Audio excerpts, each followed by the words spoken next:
All right. I don't know if that sets a record for straightening out a Zoom problem, but it seemed to have at least resolved itself. So this, as you can see now, this is the passage that I was reading to you from something that Bialik himself wrote about the poem that became the song Techezakna.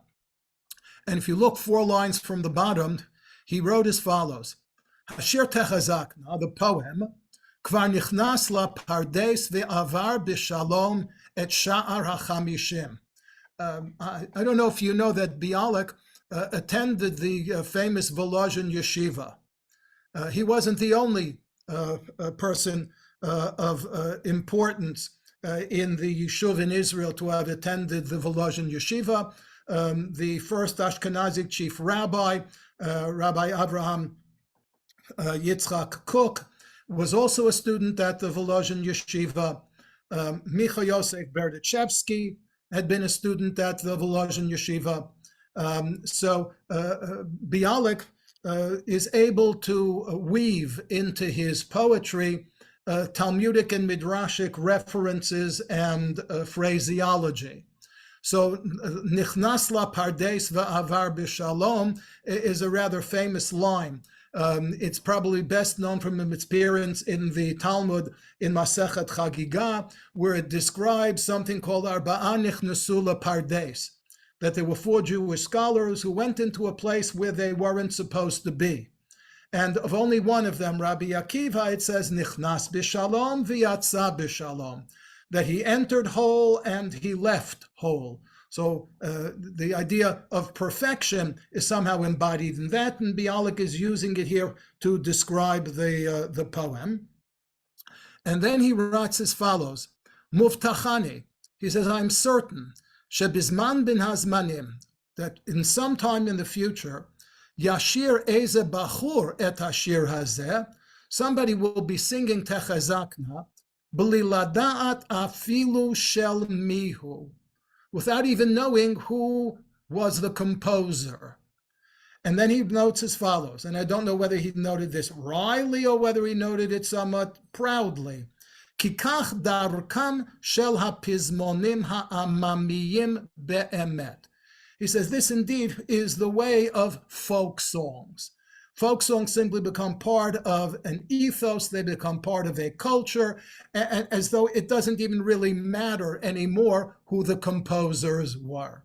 So as I said, this is just simply a follow-up on our look at the song Techezakna last week. Okay, we move along now. I want to take a look at some of the songs that have typified or characterized the revisionist movement in Israel. And what we have here is a song that was written in 1920 to commemorate an historical event.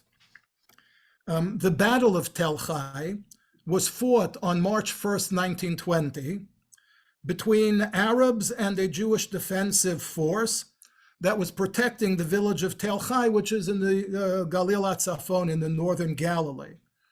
There are some who say that this is an isolated incident. Other historians tend to see this as part of a larger campaign that they call the Franco-Syrian War. If you remember your early 20th century history, the World War I was resolved at a conference that took place at the Palace of Versailles in France.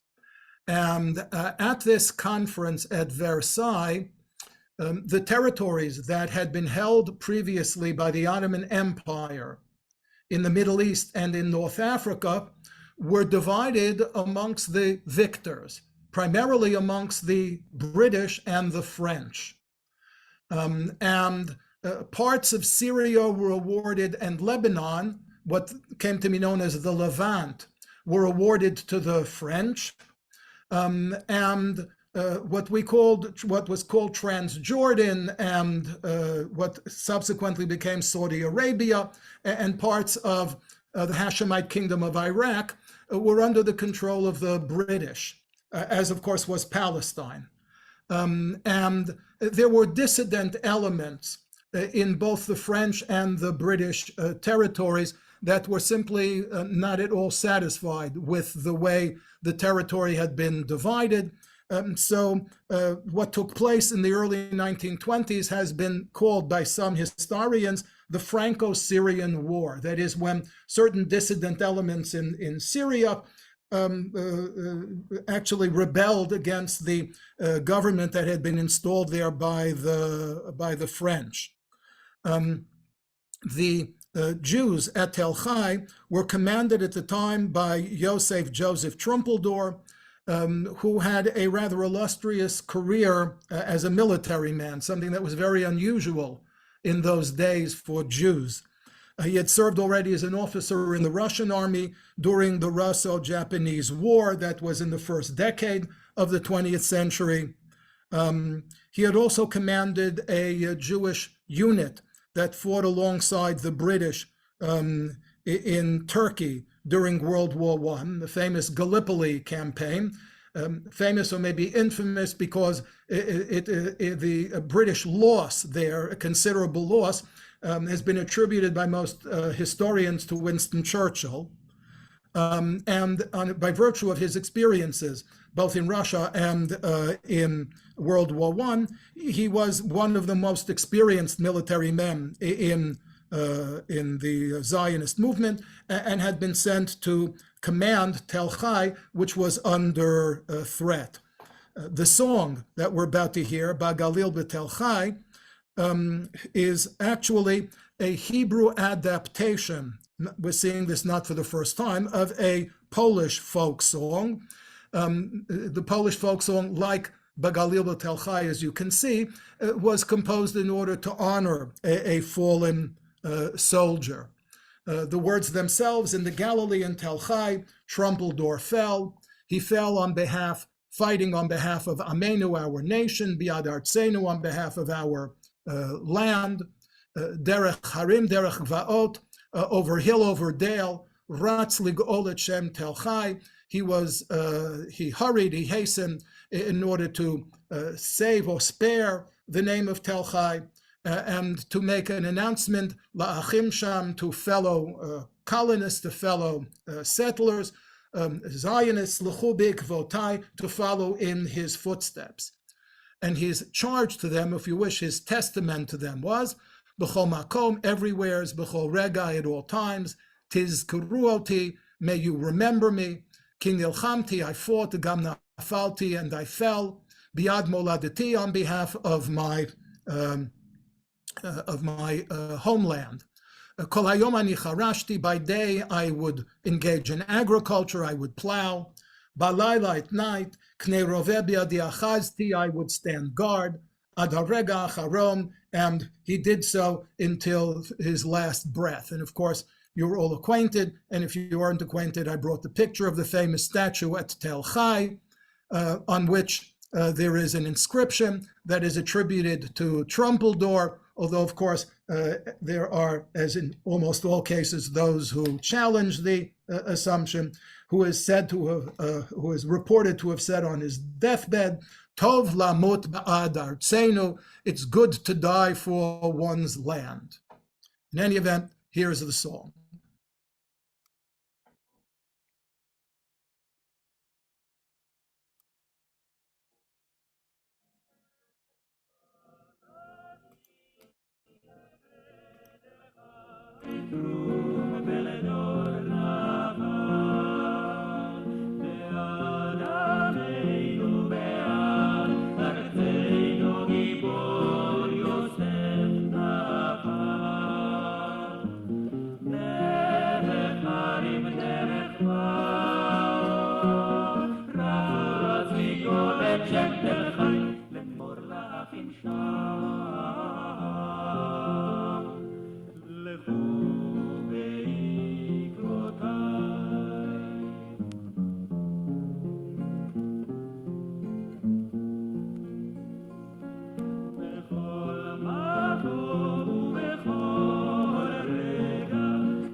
You can see here on the Zemer Reshet website that they consider the tune, it says Amami Ukraini.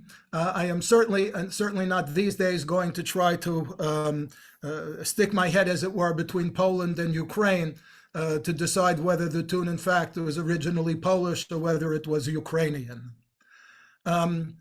Speaking about Tel Chai and about Trumpeldor leads us into the next song, which isn't really about Trumpeldor at all. It is, although it's a song, to make sure that you're seeing this. Okay. It's a song that is the anthem of an organization that was named for Trumpeldor. And that's Beitar. Although Beitar spells its name with a tav, and Trumpeldor spelled his name with a tet, I suppose that that was a rather a small difference.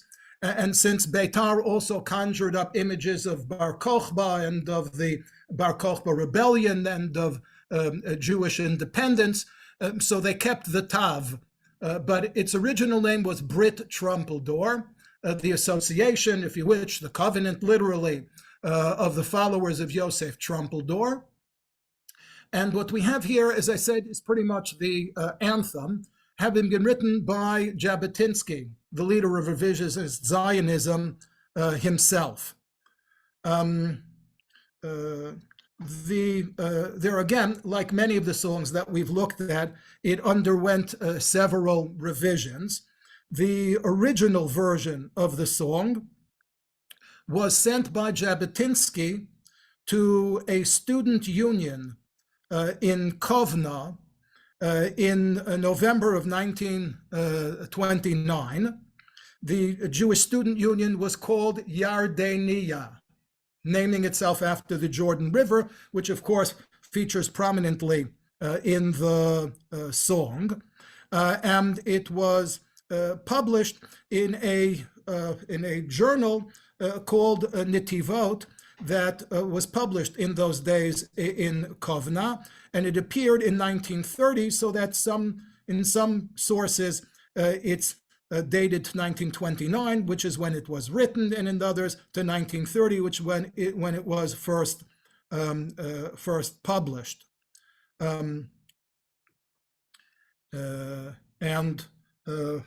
We actually, well, let's take a listen to it first.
Just to quickly translate it, the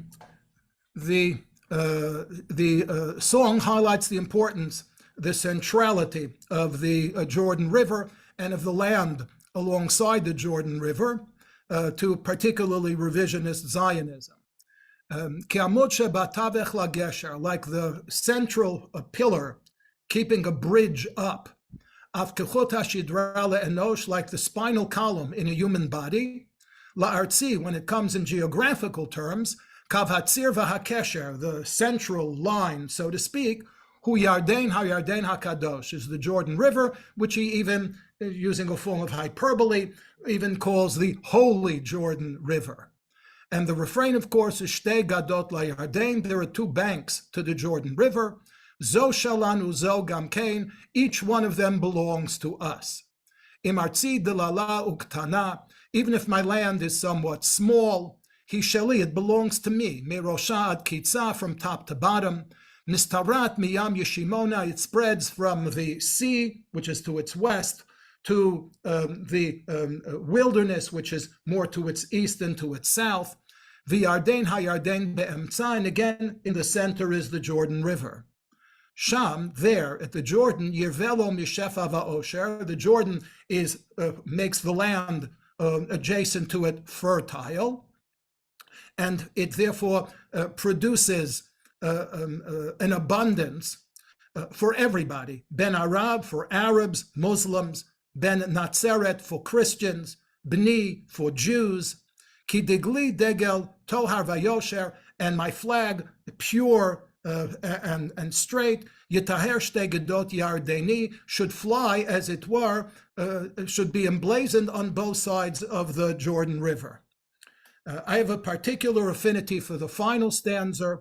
My mother, whose yahrzeit I observed tonight, was a member of Beitar at some point in her youth, and I've often heard her sing Shtei Gadot LaYarden, but the only stanza that I ever heard her sing, and it may have been the only one that she knew, is the final one, the one that says, Shtei Yadai, both of my arms, Hikdashti Lach Moledet, I have devoted, as it were, or dedicated to my homeland. Shtei Yadai, both of my arms, L'magal, both engage in agriculture, and magal is a scythe, Umagain, as well as take up arms in its defense. However, Tishkach Yemini HaBogedet, and this is, of course, a play on Psalm 137, when the Levites were asked to sing the songs of Zion. They said, Im eshkachech Yerushalayim, if we were to forget Jerusalem, Tishkach Yemini, then as though the right hand should go numb or be paralyzed. So here he's saying that my right hand will be a bogedet, it will be a treacherous right hand, meaning that it deserves to be paralyzed, as it were. Imeshkachet small hayarden, if somehow I overlooked the importance of the left bank of the Jordan. Of course, the left bank, called the west bank of the Jordan, as opposed to the east bank of the Jordan, has, of course, in the years, particularly since 1967, become a considerable a crucible for political and other events in the state of Israel. On your source sheet, there is also at the bottom a little note from the New York Times. It says the Jabotinsky Memorial was unveiled. The memory of Vladimir Jabotinsky, founder of the Jewish Legion under Lord Allenby in Palestine during the World War, and president of the new Zionist organization, who died last August, was honored yesterday. So he died then in August of 1940, right?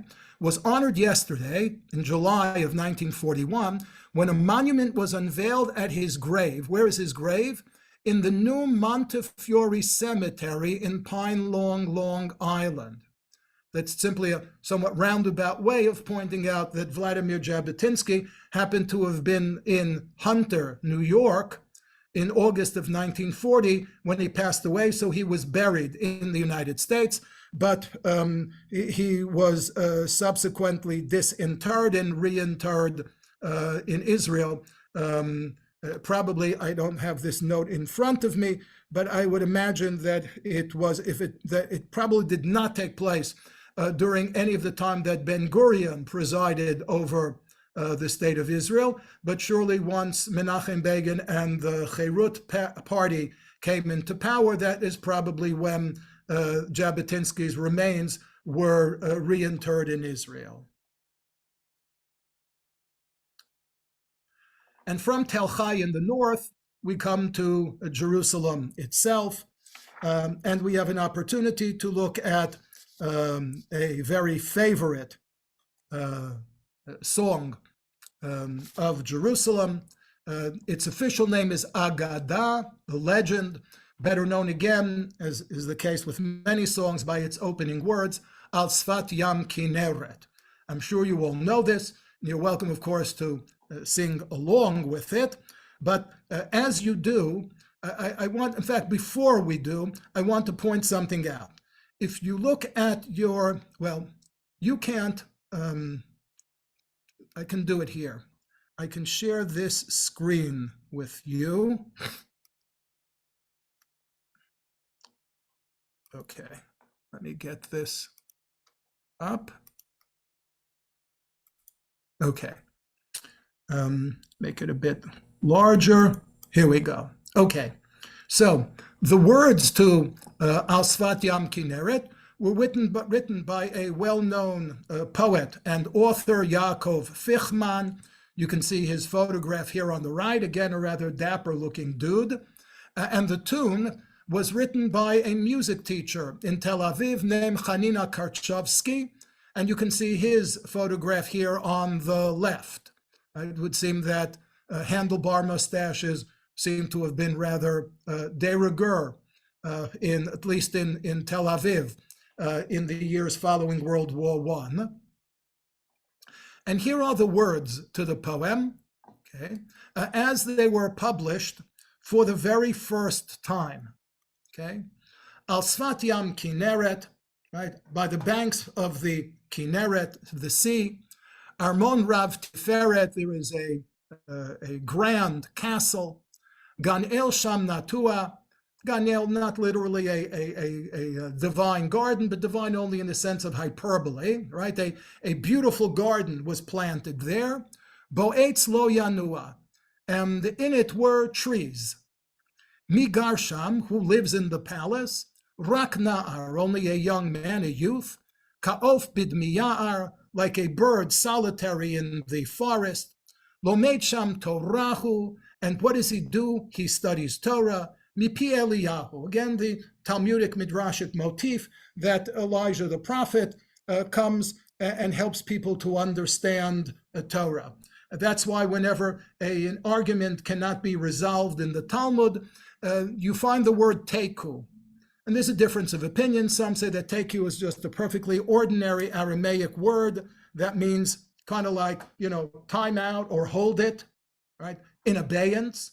And others say that it's an acronym. And if it's an acronym, then it is said to stand for Tishbi, one of the epithets of Eliyahu, right? Tishbi, Yitaretz, will resolve kushyot, questions, uba'ayot, and contradictions. So Lomed Sham Torahu, this young man is studying Torah, Mipi Eliyahu, with the assistance of Elijah the prophet. Has, right, quiet. Galo koleach, the waves aren't roaring, the waves aren't crashing. Kolof haporeach, even the birds stand still. Omed v'shomea, everyone as it was stands and hearkens. Torat el bolea, so that they can absorb the Torah. And this is a Talmudic motif. The Talmud in Masechet Shabbat, in the vicinity of Daf Samach Gimel, where it has a rather large collection of midrashic motifs surrounding Matan Torah, the original revelation of the law at Mount Sinai. One of the things that it says is that at the time that God addressed the Jewish people and said, or at least recited at least the first two of the 10 commandments, Anochi Hashem Elohecha and Lo Yiyeh Lecha Elohim Acherim Al Panai, the language actually says, Of lo poreach, that as though nature itself, not just the children of Israel who were expecting this to be a momentous occasion, not only they stood silently awaiting the voice of God, but somehow even nature intuited that this was a moment that required everybody to stop what they customarily do and to pay attention to it. Therefore, the theme that he strikes here, that the waves stopped crashing, that the birds stopped chirping, as I said, is clearly borrowed from this Talmudic midrashic motif. But what I want to show you is this. This, again, is the way in which the words and the tune were published for the first time. Now, if you can look at it, I hope you can see it. I can probably make it just a wee bit larger without losing anything in the process. You notice the instructions, la'at uvasheket, right? These are musical instructions, right? That this is to be played slowly and quietly. But notice very interestingly, right? Because it's Hebrew, even the musical notes here are written from right to left. Okay? As opposed to a later version of the same words and the same tune, right? The same musical instructions, right? Using the typical Italian for slow and quiet, right? But notice that in this version, right, the words and the musical notes appear, as is more customary in music, from left to right. Now, only a few years ago, somebody did a dissertation, a doctoral dissertation at the Hebrew University in the Department of Jewish Musicology. And among the music that they studied, that this woman studied, were these two versions of the music to Al Sfat Yam Kineret. And her conclusion in her dissertation is as follows. Hamaskana hamitbakesheti, the conclusion at which we have to arrive through this comparison, she says, is, this is her name, Boaz, and that was her name, Bavodatashis Kerlamayla. Namely, what is the conclusion? Shefichman katav milachatchila et agada, that in his original composition of the words of the poem, he intended it for it to be read B'hat'ama Eretz Yisraelit, right? It was to be read not in the, what we call the Yiddish inflected pronunciation of Hebrew, but rather in the Sephardic inspired pronunciation of Hebrew, uve mishkal mishulash, and in at a particular beat. And you can see this is what it comes out. And if you pay attention when we listen to the music, you might hear it. Okay, it goes as follows: Al Sefat Yam Kineret, Armon Rav Tiferet, Gan El Sham Natua, Boetz Lo Yanua. Right, every third syllable gets accented. Al Sfat Yam Kineret, as opposed to Armon Rav Tiferet. So these are the two versions that she compared, and her conclusion that in this case, as we have seen already and will continue to see, it was written with the original intention of being pronounced in, as I said, Sephardic inspired Hebrew rather than the older Yiddish inflected form. And with that, let me get it up for you.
picked this for several reasons.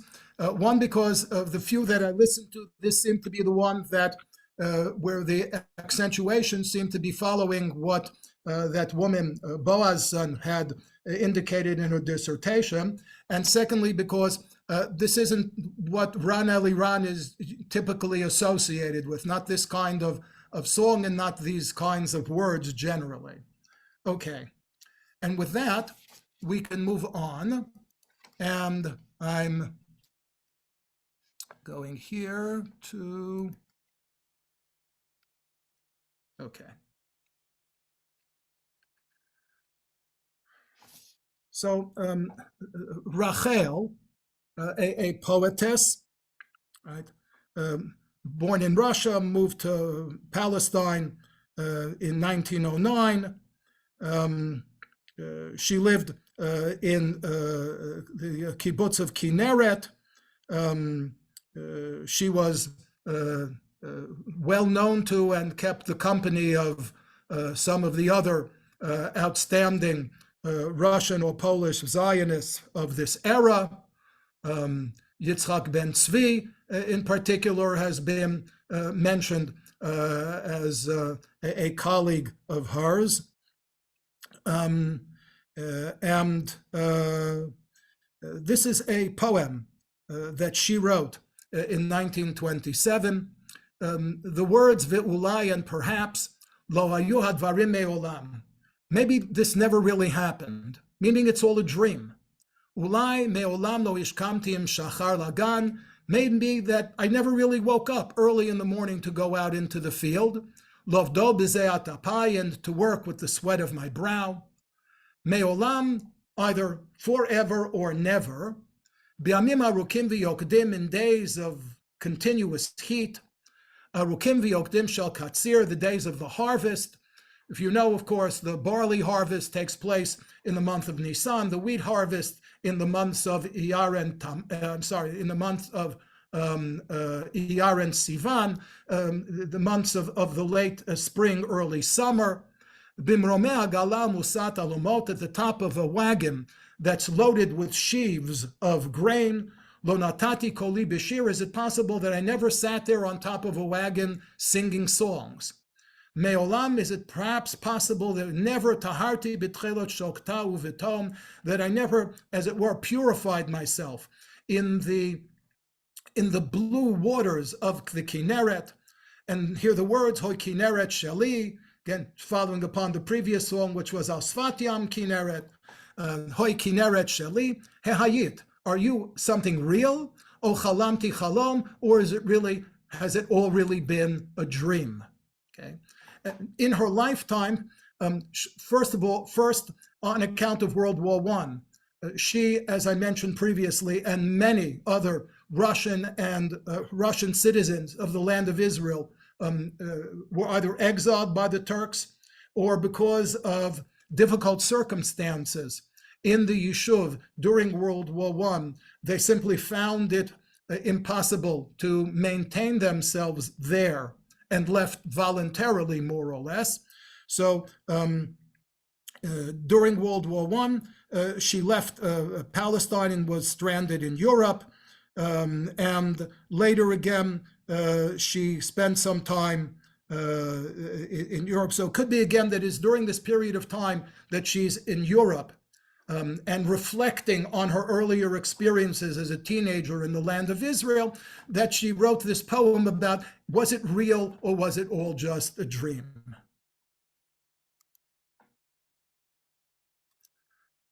There are a lot of different versions of this song. This is my favorite. Also happens to be one of the songs that I recall clearly having learned from my mother.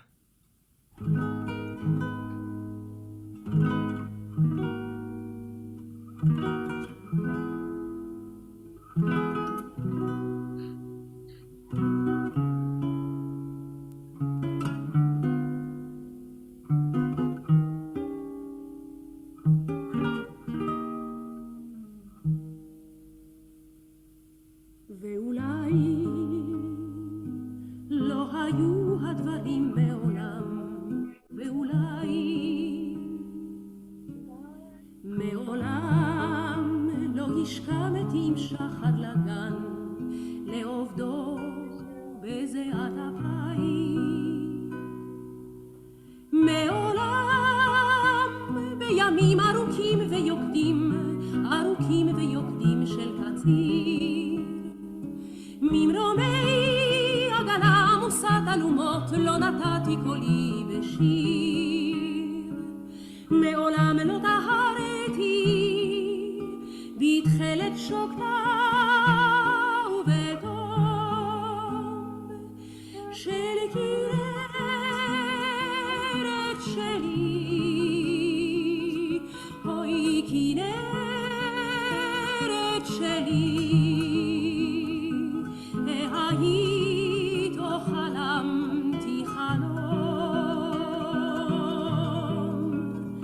אוי כנרת שלי, אוי כנרת שלי,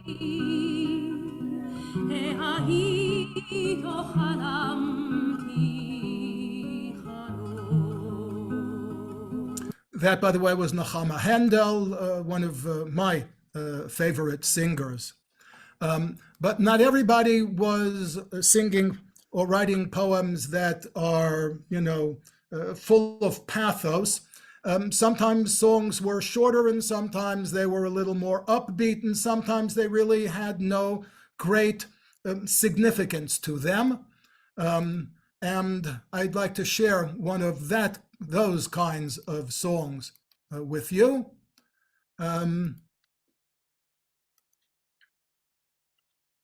Okay. In fact, here we have an interesting thing. We get to hear the song sung by its composer.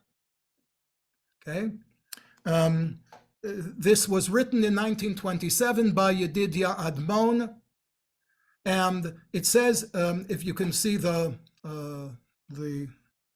let me get the text up here.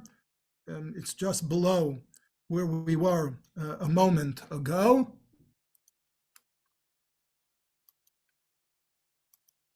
Okay, there we go.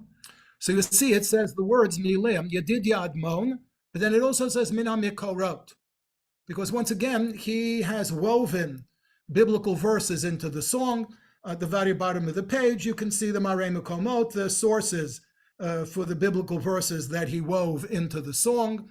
And the lachan, the tune, was composed by the same person who cobbled the words together, right? Yedidia Admon.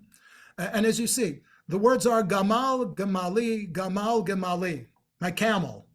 Chaver Atali, you are my friend, my companion. Bezifzif, zifzif is gravel. And again, it seems to reflect a time we know of well in the early years of the British Mandate when many Jews were employed in road construction. And here he interpolates a verse, Matovu alecha Yaakov mishkanotecha Yisrael. We know that well. And then once again, Gamal, Gamali, Chaver Atali bezifzif. And another biblical verse, Hein am klavi yakom v'cha'ariyat nasa. The Jewish people rises like a lion or like a lioness. It's curious, both of these psukim, as you can see from the notes on the bottom, come from adjacent chapters in Sefer B'Midbar. They happen to both have been originally recited by non-Jew. Right? They're both part of the prophecy of Bilaam. Whether that had some personal significance to Yedidia Admon or whether they just happened to be two things that he liked, I have really no idea. But in any event, here is the song. Listen carefully to the tune.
Arguably, this is rather a distinctive tune.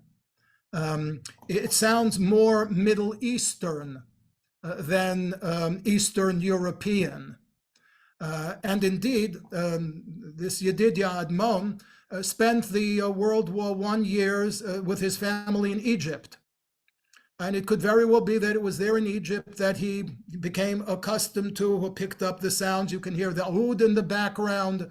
And it may very well be that this was his attempt to adapt Middle Eastern music. Mind you, of course, in 1927, the Jewish Yishuv in Palestine is still overwhelmingly Eastern European. Right?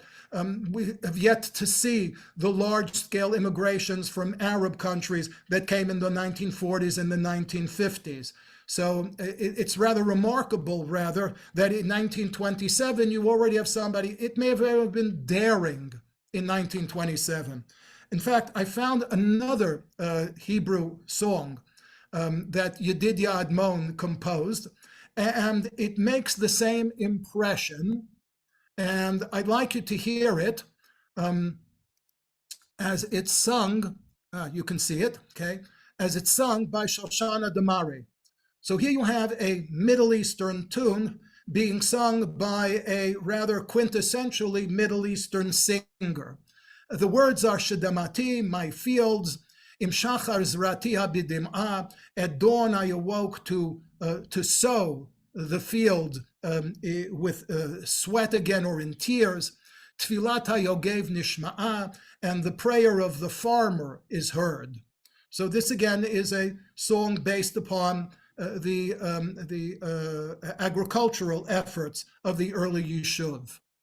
And note again that the tune by the same Yedidia Admon, actually the same year, 1927.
So again, you can hear the beat in the background, the Middle Eastern beat, the use of the tof, of the drum. And again, it probably was rather daring in 1927. Unfortunately, because we had a bit of a late start, we'll have to call it here. Let me have a quick look at the chat, and we'll pick up next week with Nivnei Artseinu, which I thought we might have time for today, but it deserves much more than the 5 minutes that we could devote to it now. So let me go back here to the beginning. Oh, okay, thank you. Somebody managed to produce a real link to the source sheet. Okay, all right, okay, and this was all still from the beginning. Tel Chai is in the northern Galilee of Israel, kind of, if you look at what they call the finger, the etzba, the part that kind of juts out into Lebanon. There you go, in the north near Metula. Okay. Today's sources. Are you having a session on Purim? Pardon me? Purim is next Tuesday. Oh, I don't know. I don't know if there's a policy. I will make an inquiry of Rabbi Kelman, and if there's the policy, then we'll follow the policy. If there's no policy, we'll make a decision. But one way or the other, we'll make sure that everybody is properly notified.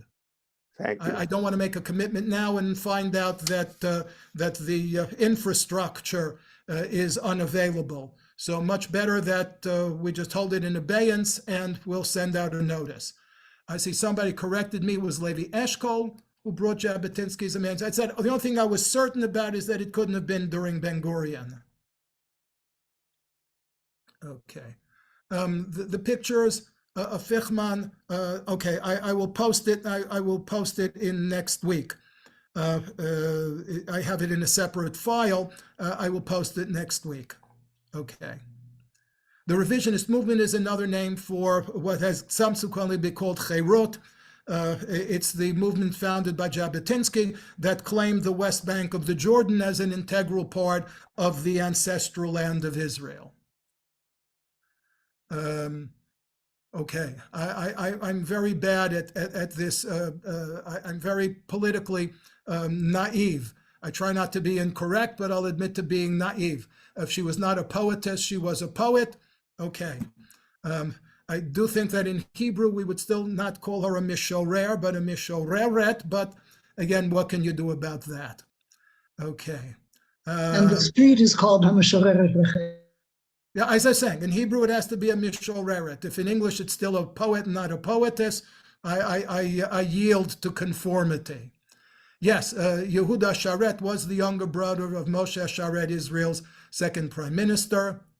Okay, very good. As to again whether there's a class on Purim, we'll let everybody know. Thank you again, everybody, for being here, and thank you for your patience at the beginning. I understand that I've now been given instructions on how to make myself a host. You know, the Talmud says, "Ein oreach machnis oreach," but I guess they didn't have Zoom in mind. So I guess I can become a host, and I can befriend you as well. So thank you once again. There is a book of Rachel's poetry chained onto Yitzchak Ben Tzvi's grave at the Ganya Kibbutz. Yeah, And it was- I used the word. I deliberately used the word that he's spoken of as a colleague of hers because there's a lot of